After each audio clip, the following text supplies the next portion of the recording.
Dans un laboratoire scientifique aux États-Unis, un groupe de chercheurs a placé 5 singes dans une seule cage.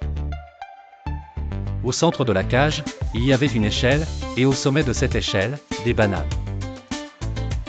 Chaque fois qu'un singe montait pour prendre les bananes, les chercheurs aspergeaient les autres singes d'eau froide. Rapidement, les 4 singes restants se sont mis à empêcher violemment le 5e de monter pour éviter cette douche glacée. Après un certain temps, aucun singe n'osait monter l'échelle, malgré les tentations du fruit, par crainte des coups.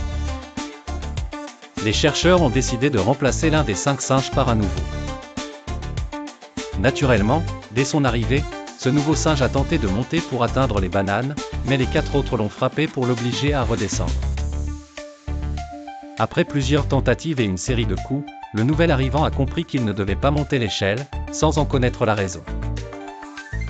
Les chercheurs ont ensuite remplacé un autre des anciens singes par un nouveau, qui a subi le même sort que le premier singe remplacé. Même le premier singe de remplacement a participé à frapper le nouvel arrivant, sans savoir pourquoi. L'expérience a continué jusqu'à ce que tous les singes d'origine soient remplacés par de nouveaux singes.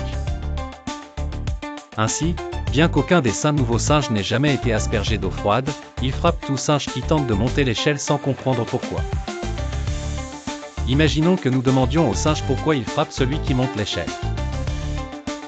La réponse serait certainement « Nous ne savons pas, mais nous avons vu nos parents et nos ancêtres faire ça ». En réalité, c'est ainsi que nous opérons dans nos travaux et dans notre vie quotidienne à travers le monde, de l'Amérique à l'Asie, et de l'Europe à l'Afrique. La stupidité peut être créée par la répétition et le suivi aveugle sans en comprendre les raisons.